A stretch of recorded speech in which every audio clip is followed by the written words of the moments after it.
Babe, I'm ready to be a gravel badass.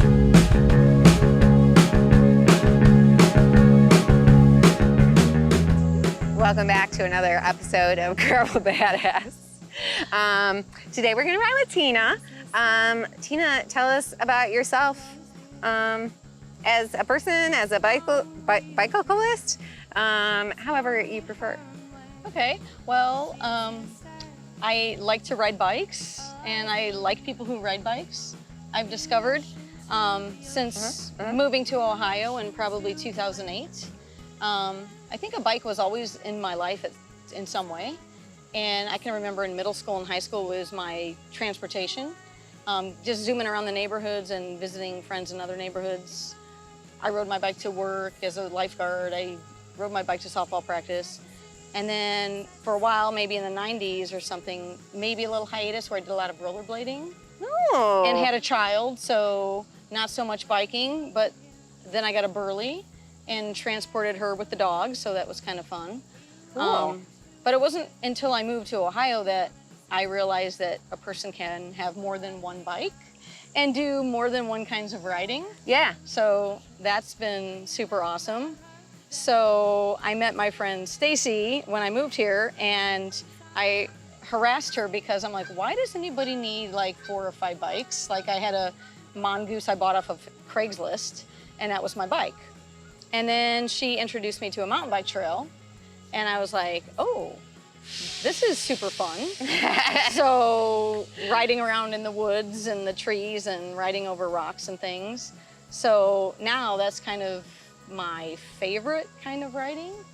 And then I found out about this awesome group in Akron called the Yeti Squad, who meet every Sunday at Dirty River Bikes.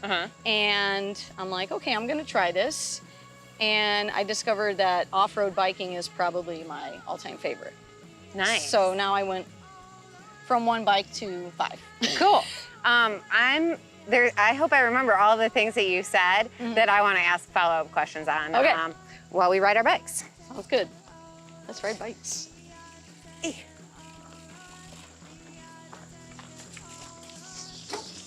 Okay. First of all, you have been riding your whole life, and I actually didn't know that you weren't from the area. Where did you come from? So I was born in Indiana, lived most of my life in Indiana, lived in Illinois after that, and lived in Houston, Texas for 2 years, and then ended up in Ohio in 2008.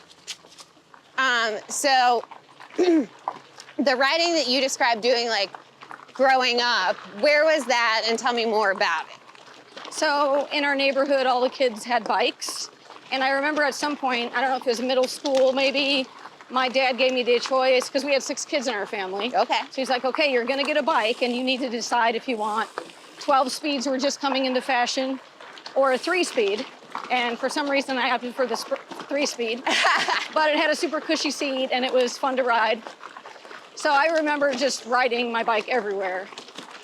But I also had a skateboard, and I remember liking to build little ramps and like ride through the vacant lots in the woods.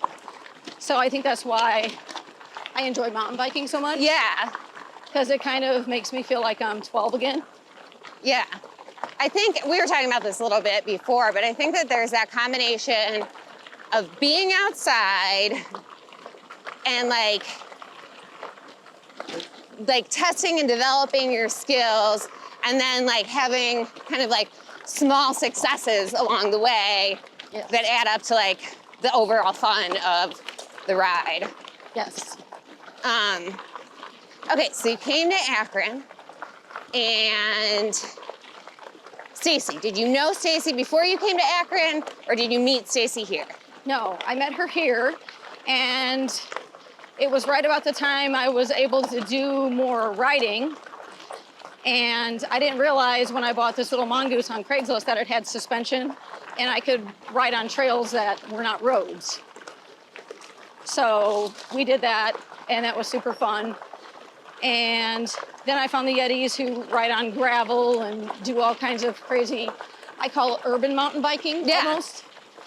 Because I enjoy doing all types of riding. but I get very bored, like just going in a straight line on a paved path or a road for a long amount of time. Yeah, yeah.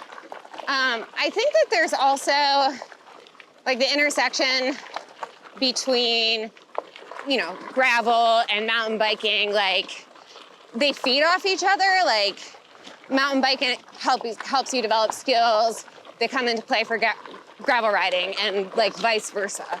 Absolutely. Yeah, I would agree. And also, I've learned that riding with the Yetis actually improves my skills for mountain biking. Yeah, I believe that. So when we ride along railroad tracks or on these big chunky things or go through random woods, I think I enjoy that because I use my mountain biking skills. And also, it was the first time I ever realized that you can actually bike in every season. Like I never would have thought of riding my bike in the winter before moving here and finding the Yeti squad. Yeah. And then I ended up last year with a fat bike. So now it's my favorite off-road bike when I'm not on a mountain bike trail. And it's awesome in the snow. Yeah. So it's super fun. I'm jealous of the fat bikes in the snow. So the Yetis are awesome.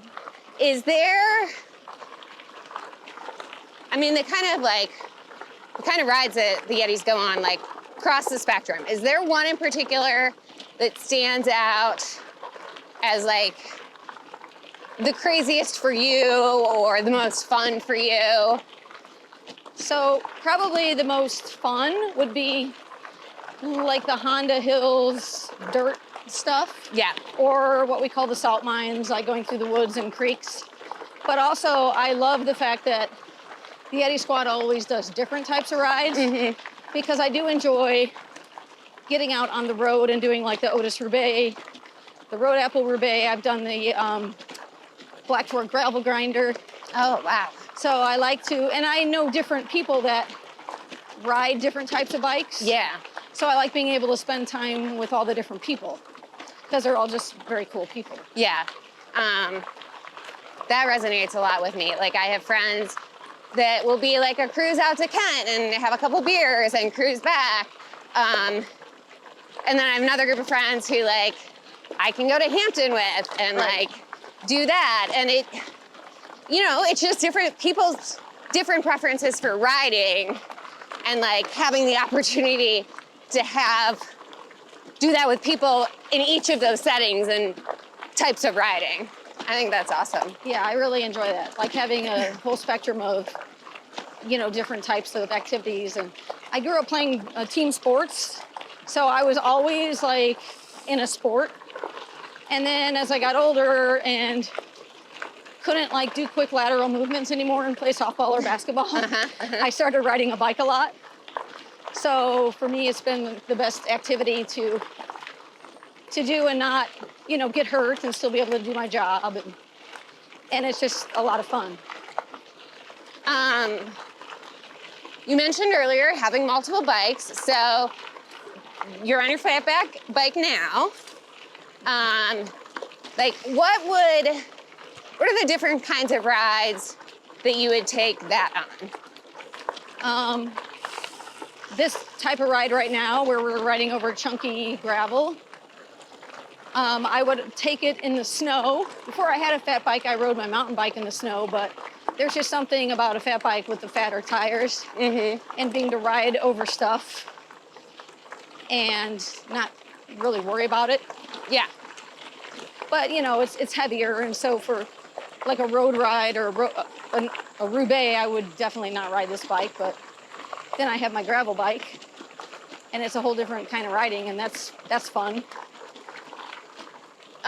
So you have a fat bike, you've got a gravel bike. Do you have other bikes? So the bike I primarily mountain bike on is my full suspension mountain bike.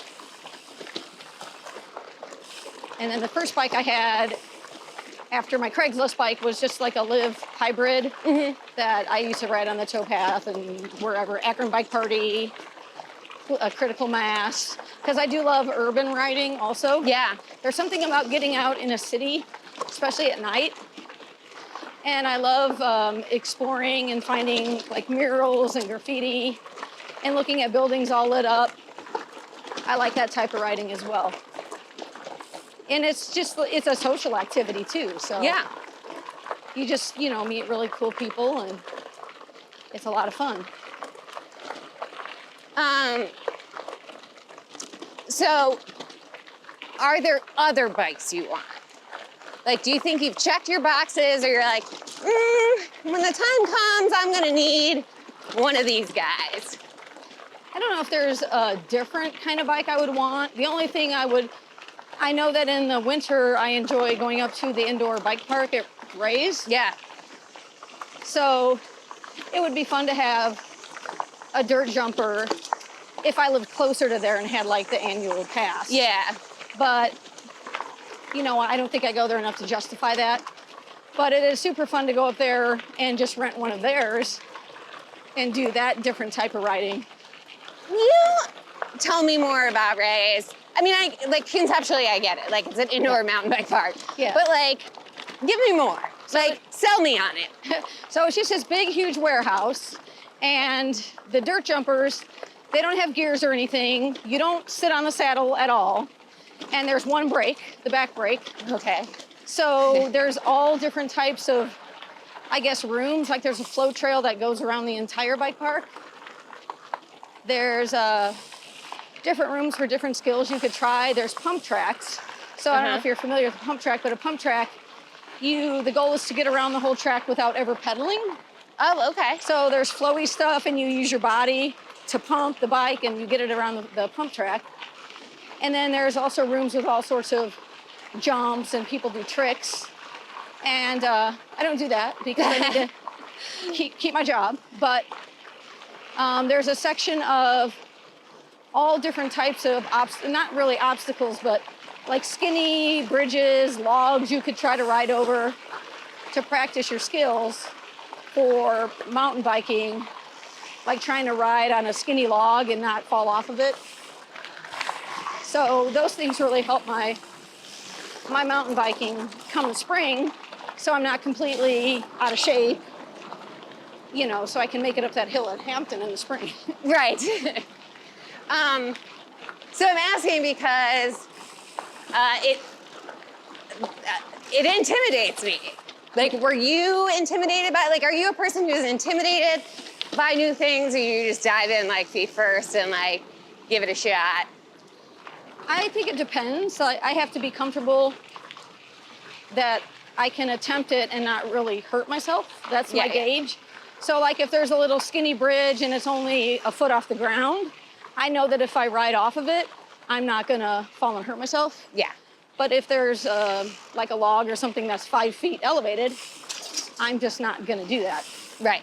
That makes sense. Yeah. And even on mountain bike trails, there's days where you're feeling things. Yeah. And there's days where you may have done that feature 5,000 times, but today you just are not feeling it and you just bypass it. Yeah. I feel like that's something that I'm still, I'm kind of a perfectionist and stuff like that, but that's something that I still have to get used to with riding a bike, that some days your body is just not where your head is. Yes. Or some days your head is not where your body is. Exactly. And some days neither of them are there. Exactly. And you just kind of have to give yourself grace. Yes. For any or all of those scenarios. Right. And I tend to ride with a group of people that I know like to ride at my same level. Yeah. So, and there's certain people that I enjoy following on a mountain bike trail because I like to follow their lines. And there's days where I will just follow somebody over a feature that I would have never thought of doing, but just because they did it, I just follow them. And then that day I make it and feel really good about it. Yeah. And then other days I come to that same feature and I don't know if it's just I have too much time to think about it, but I'm how did I do that before? Yeah. I recently had a big win because I went to Hampton by myself. Oh, nice. I had never done it without following Ben and Tim. And I think I did pretty well for doing it by myself. That's awesome. That was pretty cool. Yeah, It's really interesting, like how many different angles there are to approach like basically everything in cycling. You know what I mean? Like Yes. doing the same ride on a different bike or on a different day in different weather conditions. Absolutely. With a different group of people, all of those things. And then you can really throw a wrench in things and do like night rides on mountain bike trails. Oh, see, I don't know if I'm there yet. But no, the one thing I was going to say regarding what you just said, I totally respect. This is why I love this group, and I love watching the other videos that Tim does where you guys go bike packing, or like I know a group of people went to Jake's Rocks, which is a system of trails that I love. Yeah. And it's super awesome on a full suspension mountain bike. But the fact that you or they could go out and ride on those trails on a gravel bike really just blows my mind. Yeah. I just have so much respect for that. Yeah, after we went out there and did that, I was like, I would like to come back here with an appropriate bicycle, please. Not that I didn't have fun, like I had a great time, which is why I wanted to come back with like the bike that would make it more fun, or I wouldn't be so intimidated by some of the stuff. But yeah, it was great. And I don't know why. Some of that stuff I think is kind of innate. Like people that I know that, like I know a couple where one of them mountain bikes primarily and one of them is a roadie. And like the roadie has tried so hard to try and mountain bike because she knows that like the people are really cool and she wants to be able to do it. But when she gets out on the trail, it's just not like in her nature to do that type of riding. Yeah. But that's why I love doing all kinds of riding, because then if I do the road rides with her, or like the group rides, like the, you know, I don't know, the ABC ride or the gravel grinder or the Roubaix, because then I get to ride with other people. Yeah. I just had the nerdiest analogy in my head.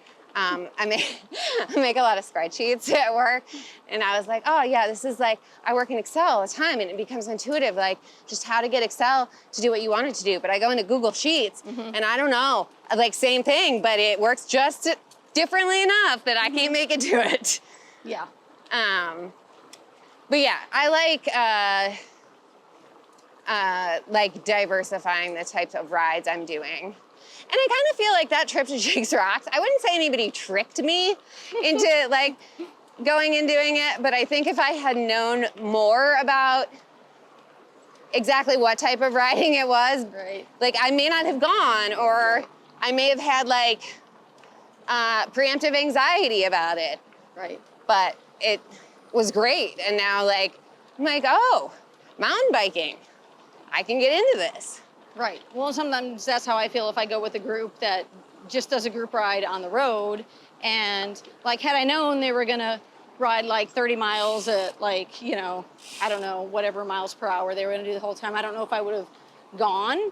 But when I did go, I enjoyed it. And sometimes it's nice to be pushed out of the comfort level. Yeah. And try different things, and just to know that you could do it. And then, you know, instead of always just doing the things that you're used to doing.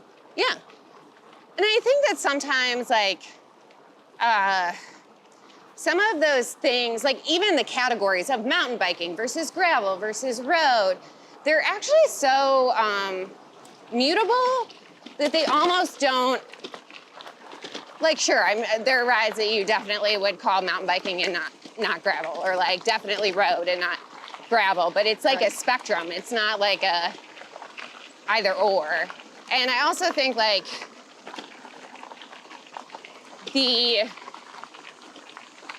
some of the things that we use to try and like compartmentalize a ride or categorize a ride, like, oh, well, what's the average pace gonna be? Like, it gets so confusing when you're talking between categories, right? Right. Like you think, oh, I can't ride 13 miles per hour or whatever because you're used to like riding on gravel, or you're used to like mountain biking. Like, and your pace is just inherently so much slower because of the terrain. Right. Or what I've noticed is like people that ride road, if I tell them I rode somewhere, they'll be like, well, how many miles did you go? Right. And I said, well, when I think about it, it's like, oh, I did 12 miles, but it was a mountain bike terrain, which is so completely different. Because in mountain biking, you don't just use, Yeah. your lower body, you use your whole body, and can be exhausting, especially in the snow. So sometimes in the snow, you could ride 2 miles and feel like you've ridden like 20. Yeah. I, ride 30, 40 miles regularly, like not necessarily on the road, but on paths and road. And there might be some climbs in there or whatever, but like the way my body responds to that compared to 5 miles at Hampton. Right. I'm all about the 5 miles at Hampton. I feel like I put the work in. Right. And I love it. So it might be a shorter ride, but you feel like you got a good, all around workout. And then you get to be in the woods, and it's pretty, and you see animals, and you see sunsets. And yeah, the only part of that I don't like is that I hate snakes. And, not a big fan. Yes. I've seen snapping turtles out there. So do you, like, if you were put on the spot, which I'm doing right now, and is there like a next step in your evolution? Like, oh, I want to be a better mountain biker, or I want to do whatever. Like, what would that be for you? So mountain biking wise, I'm always looking forward to trying new trails that I've never been to. Yeah. So Labor Day weekend, we're going to go down to Brown County, Indiana. Okay. And we're going to do a trail that I've been wanting to try for a long time. So just things like that, going and trying new trails, or maybe working back up to doing like the Black Fork gravel grinder again, because it's been years since I've done it. And maybe, I don't know, I always say maybe I'll try the longer distance, but I just get really bored after like 30 or 40 miles, so. Yeah. I think I maybe have a little ADD. I can feel that. I would like to do Black Fork, but not as an event. Like, I want to ride the route, but I don't necessarily want to do it with all of those people. Although the events are fun, because I like riding with people. Yeah. And especially, like if something happens, I know a lot of those have SAG support, and then there's like swag and beer at the end. Yeah. And it's like a social thing, but. That is true. Well, what would you, I mean, you've had the experience where you grew up riding a lot and in a lot of different contexts, and you for various circumstantial reasons fell away from it and came back to it. But I had never ridden a bicycle before dating Tim. That's and amazing. If I had not started dating Tim, I probably would still not be on a bicycle. So if we met, what would you, in this hypothetical world where I'm not dating Tim and I've never been on a bicycle as an adult, what would you, how would you try to recruit me to Team Bicycle? I would say, so every Sunday I go and ride with this group of people, and that they're so cool. And some of them have bikes they literally just put together in their garage. There's a guy that rides a bamboo frame bike. There's people on electric bikes, there's people on mountain bikes. I said,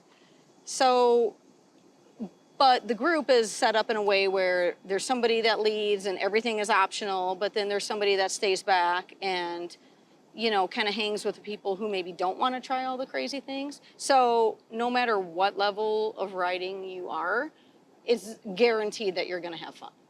Yeah. Yeah, I think that's very true about the Yetis. It's always, I think it is the safest space to say, I don't think I'm into that.